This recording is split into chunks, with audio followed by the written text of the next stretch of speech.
Get started. You know what the number one reason people never build wealth is? You're not following the order, not the steps, the actual order. So there's actually a specific sequence you're supposed to invest your money. And most first generations earners skip straight to step 3 or 4 without doing step 1 or 2, which means you're turning down free money and taking on way more risk than you need to. In this video, I'm going to walk you through the actual order so that when you sit down and invest, you know exactly what to fund first, what comes next, and when you finally have earned the right to pick individual stocks or whatever else you want to do. I didn't learn this from finance or a finance degree. I learned it from making every investing mistake in the book and then backing into the system. That's the way I actually learned. And the order part that changed how much compounding and growth I actually had on my portfolio ended up being one of the most important things. And that is why I'm making this video. So how many of you have turned down the company 401k match because it feels like you're throwing away money? How many of you started investing without any buffer and then pulled the money back out the first time something went wrong? How many of us sitting on taxable investments and not realizing that your first $5,000 should have gone somewhere totally different first? If any of that's you, this video is exactly why you're watching. Let's start with the first step. And this is a non-negotiable one. The 401k match that your employer gives you. Here's the setup. Your employer is offering to give you money for free. Not eventually, free money today that goes directly into your retirement account. And most first generation or hardworking first generation people are either passing on it entirely because it feels like money disappears, or they're capping it out without understanding why they should even care about the money going in there in the first place. And if you don't capture the match, you're literally leaving income on the table. You're taking $2,000, $3,000, $5,000 a year that you'll never see again. Money that could have been compounding for the next 30 years. Look, I get that fear. You're thinking, George, I don't know if I can afford to put 6% of my paycheck away. My budget is tight, or the money locked up scares me, and I don't know if I'm going to be able to access it. What if I need it? Look, these are real thoughts. They make sense given the system you inherited.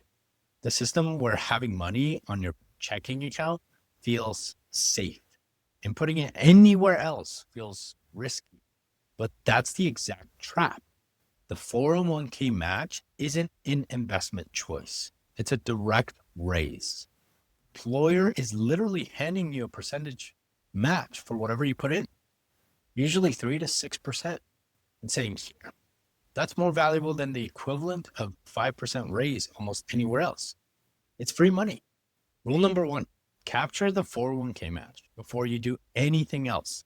Even if you have consumer debt, even if your emergency fund isn't perfect yet, capture that match. It's free money, or lose it forever. And we'll talk about what to do after you've invested that portion. Here's what we're building in this step. A high yield savings account with 3 or 6 months of expenses sitting in it.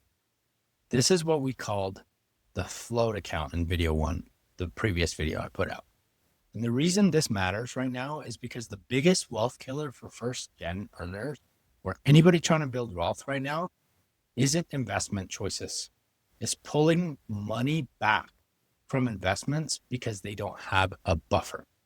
If you skip this step and move straight to investing, the moment your transmission breaks or you miss a paycheck, you're from your investments, which may you crystallize, you interrupt compounding completely, and you essentially have to start all over again. I've seen this happen with hundreds of people and in my own personal family. And I've seen this happen firsthand, making real life emotional decisions without a float. This one feels slow, I know. That's true, but here's what you're missing. That account isn't your growth vehicle. It's your survival vehicle. It's the difference between having your 401k in an emergency and actually having real choice about what happens with your money. When you've never had a buffer, the instinct is to put money to work immediately. But without a buffer, all your work goes into fighting fires, not building. So here's rule number 2. Build your float account before you do any serious investing. 3 to 6 months of high yield savings account. It doesn't have to be finished tomorrow, but it has to exist or you're building towards it.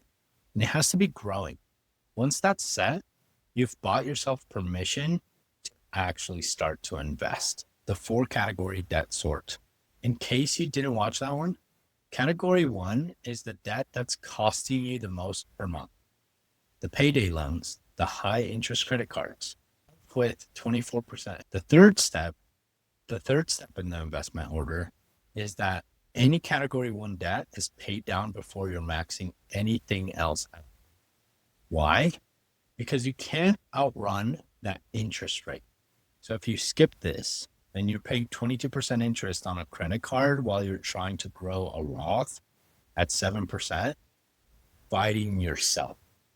The math doesn't work. I know the instinct here too.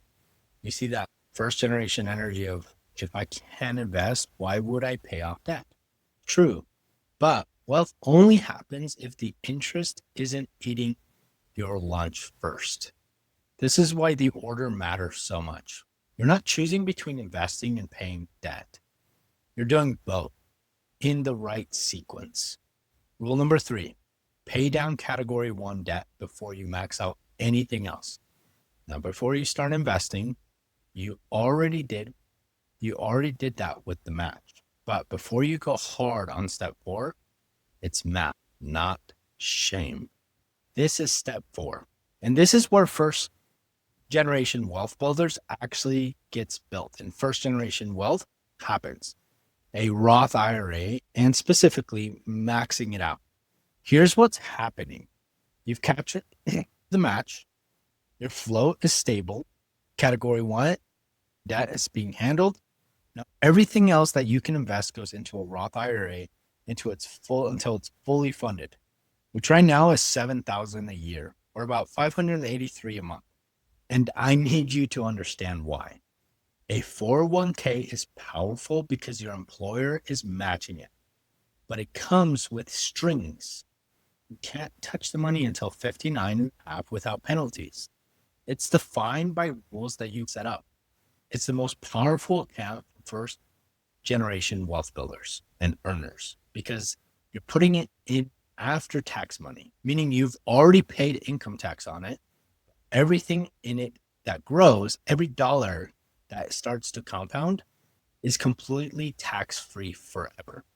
Not tax deferred. Now you'll pay it later. Tax-free permanently. And there's more. Roth lets you access your contributions anytime. No penalty. Not the growth, just the principal. Which means if you have a real emergency, you have an escape hatch that a 401k doesn't provide to you. Do you see why this is the move for first generation wealth builders? You're not locked into government rules. You're not waiting until you're old to touch your money.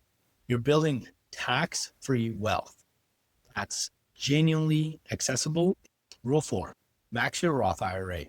So one thing I'm seeing in the community right now is people asking, okay, I get the Roth, but what do I actually invest the money in?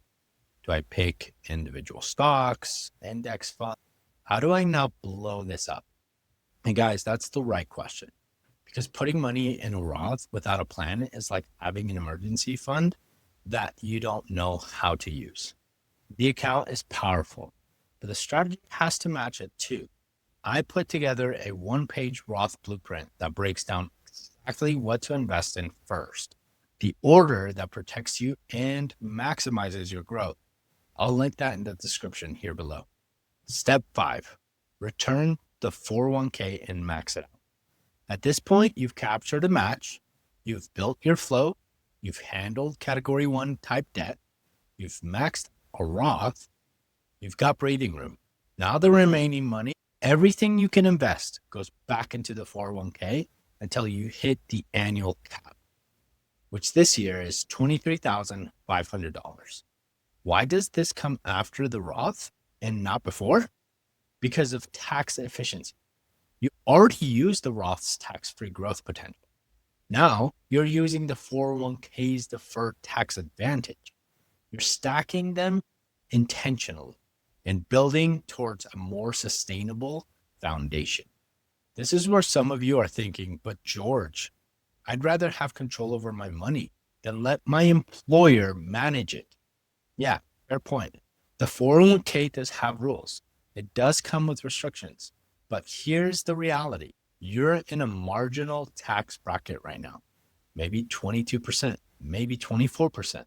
Every dollar you put into a 401k before tax hits saves you that entire percentage. You're talking about thousands of dollars in tax savings every year. That's worth the access restrictions, especially since you already have the float set up. Rule 5, max your 401k after your Roth is funded. $23,500 a year. You get the tax deferral, and you've now positioned yourself to actually build wealth instead of just surviving. Step 6 is the overflow. And this is where most people never get to. They do. Here's what ends up happening. Tax advantage accounts are maxed. Roth is done. 401k is done. We've got more money to invest that goes into a taxable brokerage account. Something like a standard Charles account or even a Robinhood account. If you want links are on below. This is the account where you pay tax on dividends and gains every year. It's less efficient than the other two, but it's also the account where there are zero restrictions. You can access the money whenever you want. You can invest however you want. You can pull money out for literally anything. And here's the thing. If you're putting money here, you've already won. You've already built the system. You're now in the good problem category. You've got more money to invest than tax advantage space can hold. But it matters because it tells you what success actually looks like in this system. Success isn't to be rich someday. Success is this. You've systematized your investments so well that you've maxed out the most efficient accounts first, and you're now facing the good problem of having nowhere left to put optimized money. That's what we're aiming for. Rule 6, once tax advantage accounts are maxed, any remaining investment money goes into a taxable brokerage. You've already captured all the efficiency, and everything else is a bonus. Here's what I want you to actually do after this video. Look, after your paycheck right now, check if you're capturing the 401k match. If you're not, and I mean, if you're literally not, that's the first thing. Not today, but this week. Call HR or log into your benefits portal, capture that free money as soon as possible. That's the one action step. Everything else after that flows. And if you're already doing that, audit where you are in the sequence of events. Are you at the Roth step? Are you at the step 6? Doesn't matter where you're landing. What matters is knowing which step is next and why it comes next. In the next video, I'm going to show you what to actually invest in once you've got the structure right. Picking index funds or individual stocks matters way less than most people think. But the framework you pick them inside of matters on every level. So that's coming next. If you max out your Roth, you're probably asking what actually goes inside it. The specific funds, the order to buy them in, whether you should touch it at all. The next video answers exactly that. I'll see you there.